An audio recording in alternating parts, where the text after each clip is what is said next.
7:40, perusing the week's news now on BBC One.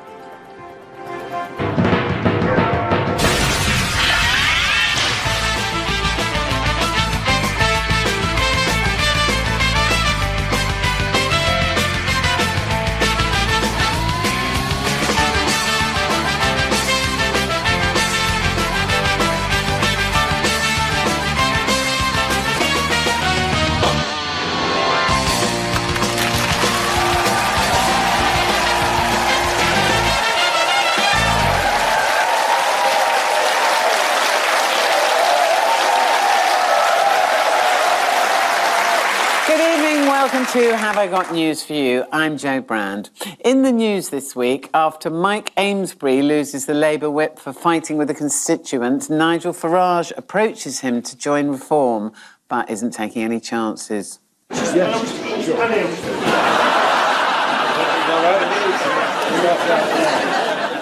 On the first day of filming for his new open-air cooking show, Jamie Oliver regrets showing off with his opening link. Whee!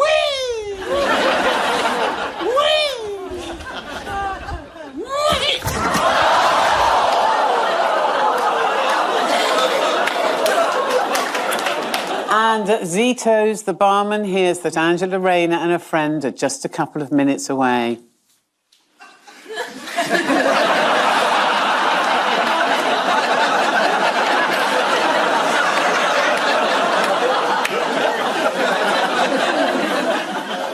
On Ian's team tonight is a stand-up comedian who once got chased by a crocodile. Nothing to be ashamed of, we've all done panto. Please welcome Nabil Abdul Rashid.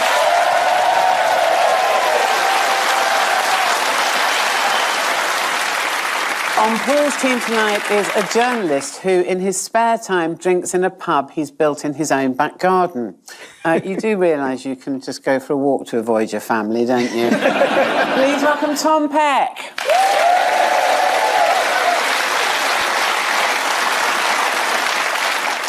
We begin with the bigger news stories of the week. Ian and Nabil, take a look at this. That's the budget. That box was black. It's been dyed. That's money. We haven't got any left. And, he's using a tool. And he's making... They're retraining. This is the budget, which seems to have been coming for about the last 10 years. But it's out today. And people were incredibly shocked. Because it's the Labour Party are in power. And they've tried to redistribute some wealth. Unbelievable. You could have blown me away with a feather. Tom was there. You sat through it all. I was there, yep. Tell the grandkids I was there. Can't leave them any money, but they will have the anecdote, and I'm sure that's what they would rather have. It wasn't that bad. I mean, bus fares are more expensive, but pints are cheaper.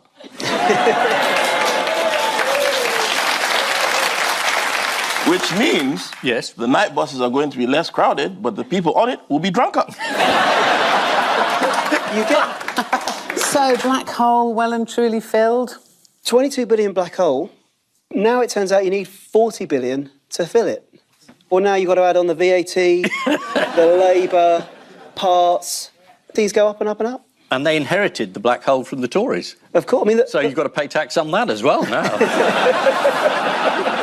What was in the budget that a lot of people complained would stunt growth? Was this the national insurance on employers' contributions? Indeed. People are debating whether putting this tax on employers will just be passed straight on to employees by the employers. But that suggests a lot of employers are not responsible, generous, kind and caring. And many of us are. So we'll be sucking it up ourselves. It's a good trick if you can do it. You'd never leave the house, would you? Labour got hung up, didn't they, on what counts as a working person? Yes. Now, does anyone here say they're not a working person? I'm not sure my mother ever thought this was a job. I mean...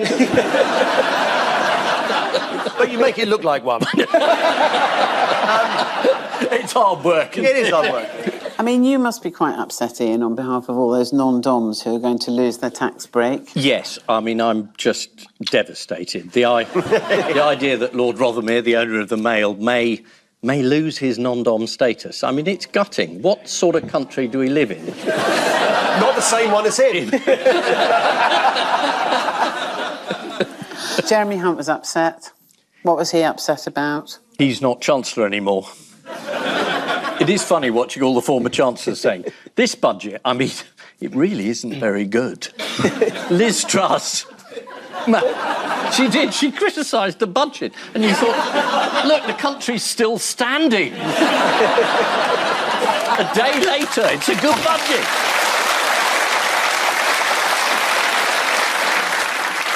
On the day of the budget, Labour released a report by the OBR. The OBR. That's right, the Office of Budget Responsibility, that blamed the previous Conservative government for covering up Jeremy Hunt's black hole, which kind of sounds a bit rude, doesn't it?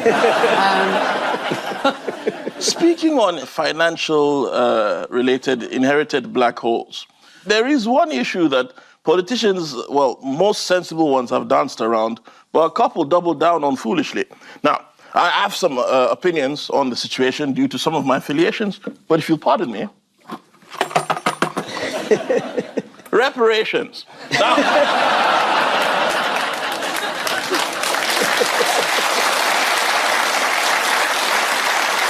if you're Irish, Scottish, Welsh, Polish, or from Birmingham, you're exempt, but the rest of you...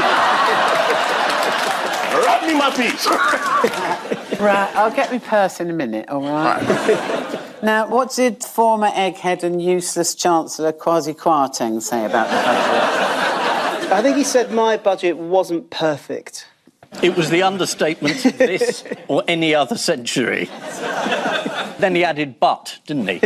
And then he went on to criticise this budget. He called it naked class war. That does sound fun. I mean, if there's going to be a class war, then Might as well be naked. At least one Labour MP has been connecting with the voters. Who's that? my guy. Don't call him Mike, call him Iron Mike. I like that. He showed more integrity than anyone we've seen in Labour recently, because if you watch again, you'll see every single punch was thrown from the left.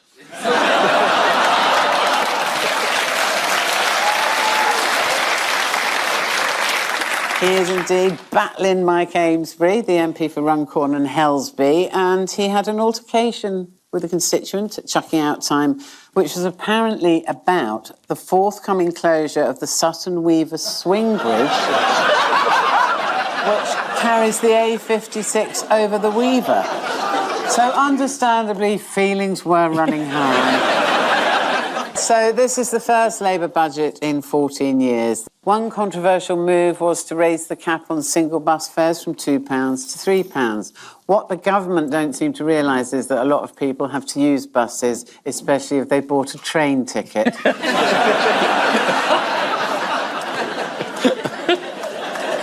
Also this week, Education Secretary Bridget Phillipson has discussed the possibility of introducing a smacking ban. Sadly, too late to stop a fellow MP doing it in the street. OK, Paul and Yes. Tom, have a look at this. Right, yes. There we are. Looks like she's laughing at him. So we're very close now to Bye-bye, democracy. Yes. Watch it burn. And mystery guest is... Hello. That's where he's been for the last 6 months. Yes, it's the American election. The polls are very close. It seems unbelievable from this side of the Atlantic, but there we are. Trump had a fairly disastrous or brilliant rally, depending on who you're listening to, at Madison Square Garden. People seem to be getting depressed by this American election. Yeah. I mean, I say just enjoy it. There's not going to be another one. Just get involved. Really drink it in. Absolutely. The rallies had quite contrasting styles. Let's have a look. God is good. God is good. Good morning. Please have a seat, everybody. Please have a seat.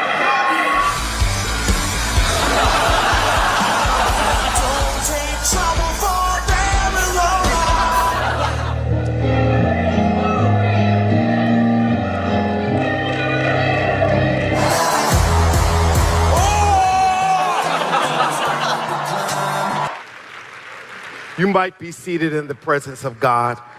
We must crush jihad! Those aren't the worst bits. This is a balanced selection of BBC footage showing compassion, caring, Christian virtues and mad people.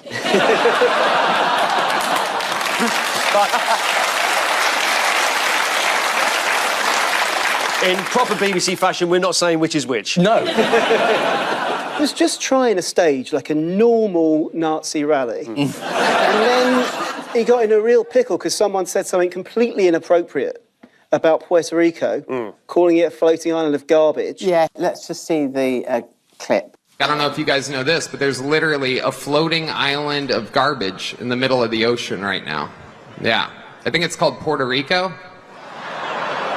Okay, all right. Stormed it. Joe Biden has come back and accidentally said, well, his supporters are garbage. But, I mean, this is a guy who is no longer in the race because he got Zelensky and Putin the wrong way round, which, if you're sending $150 billion of weapons to one of them, you've got to get that exactly right. and we are now in a situation whereby the free world depends on whether or not Joe Biden said supporters or supporters. Yeah, they're adding in an apostrophe. Yeah, is it the plural or the possessive noun? America decides and we all suffer the consequence. Do we want to see Biden's comments? I mean, might as well if you got it, Yeah, got it, yeah. And just the other day, a speaker at his rally called Puerto Rico a floating island of garbage. Well, let me tell you something. I don't know the Puerto Rican that I know, or Puerto Rico where I'm in my home state of Delaware. They're good, decent, honorable people. The only garbage I see floating out there is his supporters. Oh, did you hear the apostrophe? You've got to listen really carefully. Yeah, in an attempt to emphasise that he was speaking about a comedian, Biden's team issued a transcript of his remarks inserting an apostrophe between the R and S of supporters. The incident has simultaneously infuriated grammar Nazis and delighted actual Nazis. And all he had to do was shut up. I mean, it's incredible that his only contribution will have been to win the election for the other side.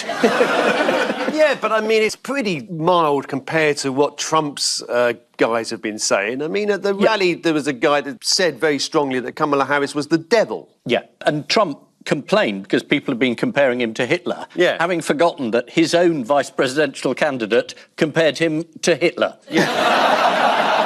Oh, let's hop back to Joe Biden for a bit. What's he been doing for Halloween? What? He's been biting a baby's leg. It's a tradition. No, the baby's dressed up as a chicken. He's an old man. He understands me.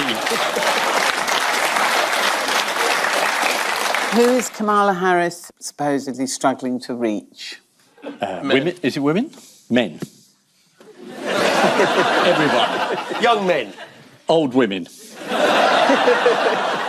Small children dressed as chicken. Young people. Yes. Who are more likely to be undecided voters. Although here she is at her recent rally appealing to her more youthful supporters. And I see all our leaders, young leaders here as well.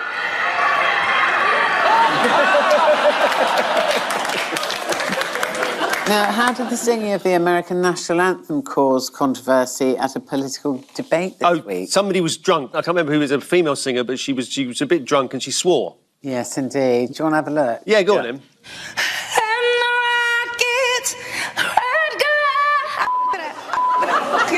Can I go back, please? I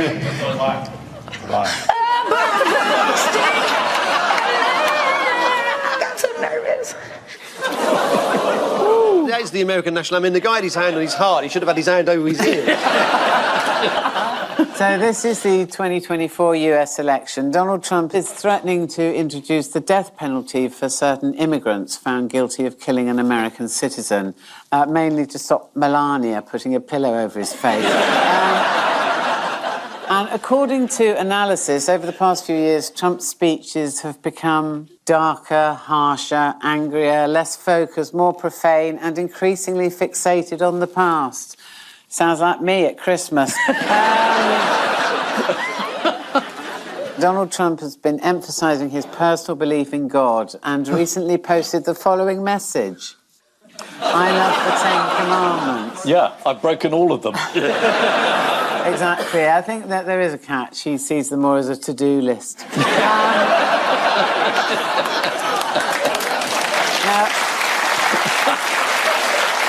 And so to round two, and as it's Halloween, it's the cauldron of news. Is this a vape? Yeah. I'm going to be giving my cauldron a stir, and you've got to identify what comes out of it. Fingers on buzzers, teams. Paul? Yes, so this is something about Christmas arriving earlier and earlier, and in about 10 years' time, it will be continually Christmas. Do you know what this phenomenon is known as? Christmas creep. It is indeed. Should we see an example of Christmas creep? Yuletide year long. Oh, I'm sorry, I ruined your Christmas creep joke. Don't worry, I couldn't give a shit. No. Anyway, that's the spirit of Christmas. Can you tell me any examples, any actual examples of Christmas creep? Well, supermarkets have started displaying Christmas goods. Indeed. Mince pies, have a guess when they went out. September the 24th.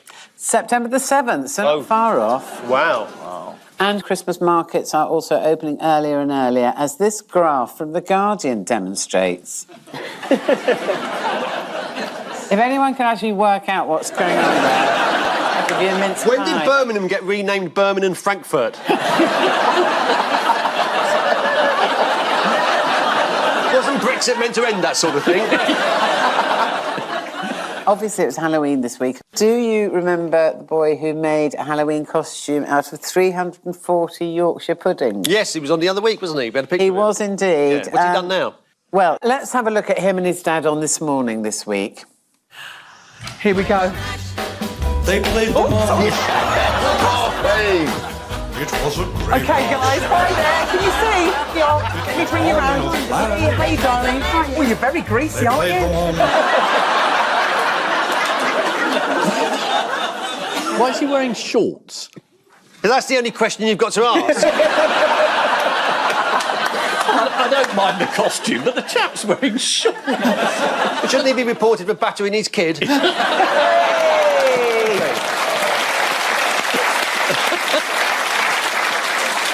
This is the phenomenon known as Christmas creep. Apparently, there is so much Christmas food in the supermarkets already that there's barely any room on the shelves for Easter eggs.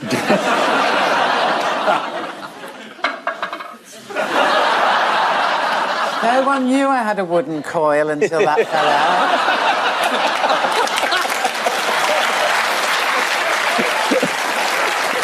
Fingers on buzzers, teams. Here's your next one.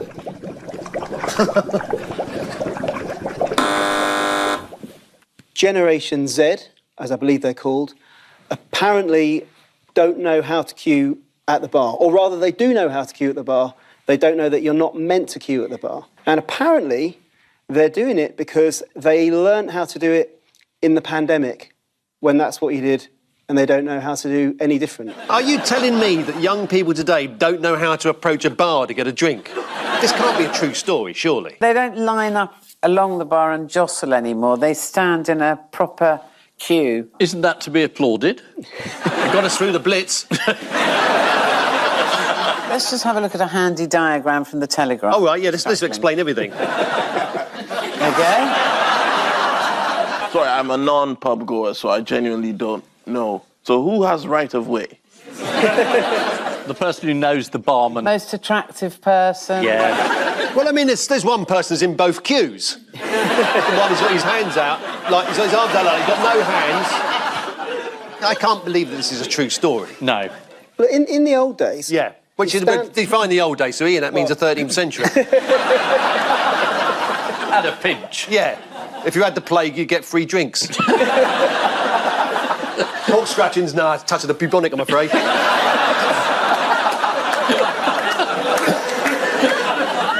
There's a topical joke for you. Well, the Daily Star said, if you're not willing to fight for your pint, what will you fight for? Gen Z are being told they shouldn't queue in pubs, but jostle with everyone in the traditional manner. I have to say that people have always queued up at my local Wetherspoons, although mainly to get in at 8 o'clock in the morning. Time now for the odd one out round. Just one between you this week. Your four are Rishi Sunak, AI Michael Parkinson, Martin Carroll from Stratford-upon-Avon, and a tomato factory in Suffolk. They're all AI generated. Michael Parkinson's been AI generated this week. Yes. Rishi Sunak revealed to be a robot. And those tomatoes are an illusion. It's to do with identifying them. What did Keir Starmer call Rishi Sunak? He called him Prime Minister. That's right. Because Keir can't get used to the idea that he's Prime Minister, which is shared by some other people. They've all been wrongly identified. Right. Yes. Michael Parkinson's the odd one out. You're right, Paul. Yeah. They've all been wrongly identified, except AI Michael Parkinson, who's so realistic he's been clearly labelled as AI Michael Parkinson to avoid confusion. And he's going to be interviewing real guests for an upcoming show. Here he is talking to the Today programme. Good morning to listeners of the Today programme and actually all the listeners of BBC Radio 4. This is Michael Parkinson, or at least a version of me in this rather curious AI form. Yeah, I mean, that does say, I mean, if you didn't know that was AI, you would never have thought it wasn't him. After presenting his chat show for several years on the BBC, Michael Parkinson interviewed a range of celebrities, including Billy Connolly, Muhammad Ali, Billy Connolly, Helen Mirren, Billy Connolly, and most memorably, Emu. Billy Connolly was on that episode of Parkinson, and apparently at the end of the show, as the Emu approached him, Billy Connolly said, if it comes near me, I'm going to break his neck on your arm. Why he said it in a South African accent, nobody knows. Nobody knows the answer to that. It's a mystery. Who has Rishi Sunak been wrongly identified as, you did say? Ramesh Ranganathan. That'd be more fun. According to some people, me, Big Zoo, and Big Nasty are all the same person. There's one black guy that's not on a diet. That's different shapes. Let's have a look. But it's a legal decision, not a policy decision. And the Prime Minister knows the framework. It requires serious consideration. And the Prime Minister knows the legal framework. He knows the legal framework very well. It's the same test for all licences that the Prime Minister knows. I don't think the Prime Minister is really inviting me to put that to one side. We have to... the Leader of the Opposition... Idiot. There we go. Keir Starmer was also wrongly identified by 10 million voters who thought he'd be a competent leader.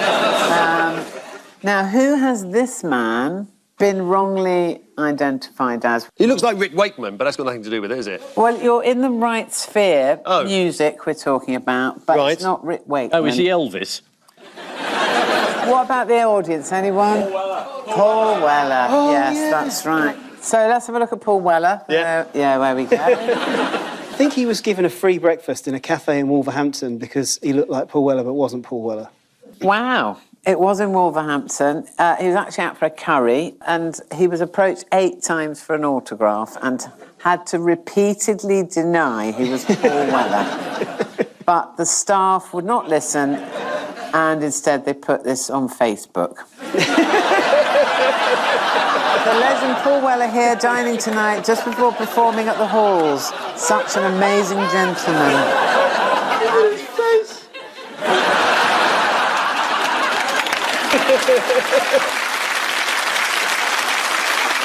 A spokesperson for the restaurant told the Star he should not have allowed the picture to be taken if he wasn't Paul Weller. We thought he was.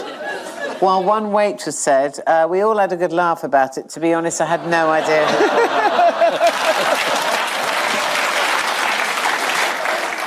And finally, what was a tomato factory in Suffolk mistaken for this week? A tomato factory in Norfolk. A brothel.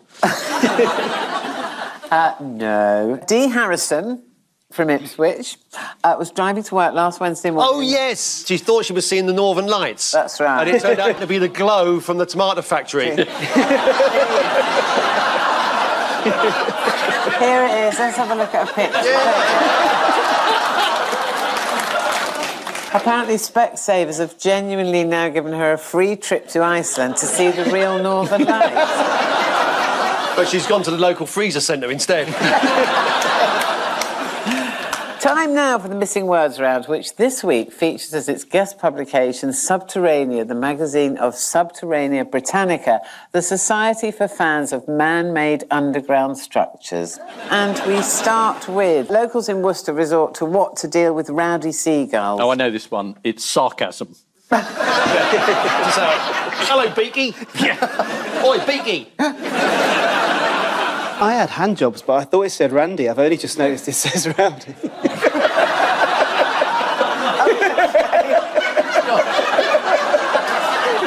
Locals in Worcester resort to contraceptive pills to deal with rowdy seagulls.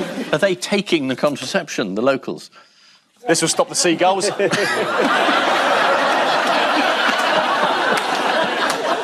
The contraceptive pill scheme is already used to control pigeons in Venice. Really? But not in Rome, because the Pope won't allow it. Next one. John Crawford from Glasgow was enjoying his back garden when what? It subsided, revealing a vast Roman amphitheatre. Yeah. I think that's right. When it collapsed to reveal a subterranean nirvana. John Crawford from Glasgow was enjoying his back garden when he fell down a hole into a 12th century monk's foul water drainage system. Holy shit!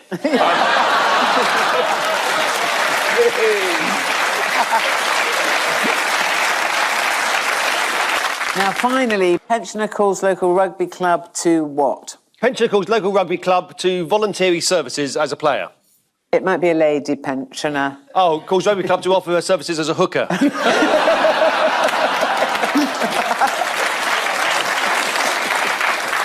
Pensioner calls local rugby club to help her retrieve her remote control. Oh. She was 86 years old. She was called Angela Robinson and called the rugby club for help when her TV remote got stuck down the side of her armchair. Yeah. So, Mrs. Robinson, if you're watching tonight, you've lost the remote again, haven't you?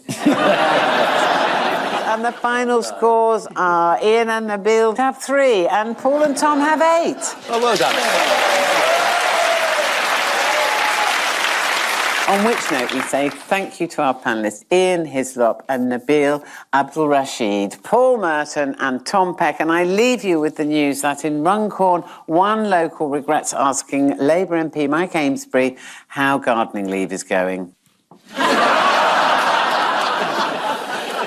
There's a surprise for Good Morning Britain viewers as a stray camera gives us a glimpse under Susanna Reid and Richard Madeley's desk. And in Penzance, after yet another ship is lured onto the rocks, local estate agents regret selling the house with the sea view to Anne Widdicombe. Good night.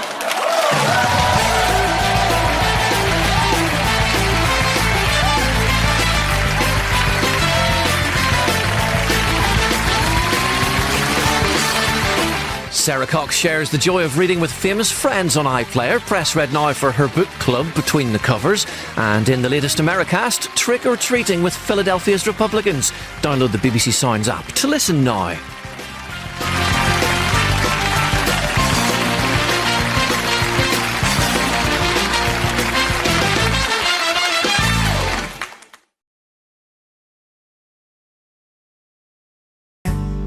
A pistol grip in his calloused hand, with daring heart and spirit true, rode the wild, bold Jack Donahue. Oh,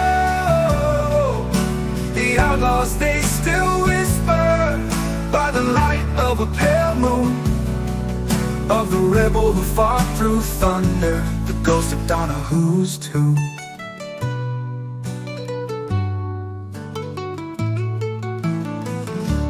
Legend born where earth meets sky, and shadows long where spirits fly. He danced with fate, both old and new, bold as ever, Donahue.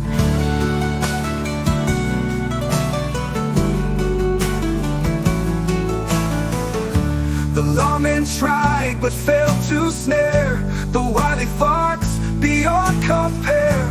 In rustling leaves where ghosts pursue, you'll find echoes of Donahue. Oh, the outlaws, they still whisper by the light of a pale moon, of the rebel who fought through thunder, the ghost of Donahue's tomb.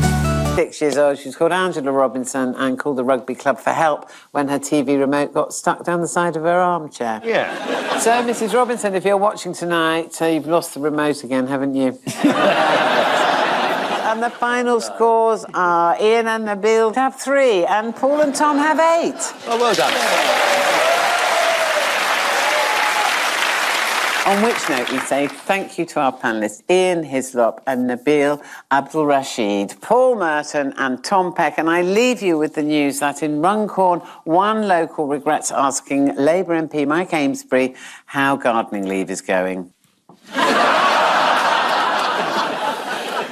There's a surprise for Good Morning Britain viewers as a stray camera gives us a glimpse under Susanna Reid and Richard Madeley's desk. And in Penzance, after yet another ship is lured onto the rocks, local estate agents regret selling the house with the sea view to Anne Widdicombe. Good night.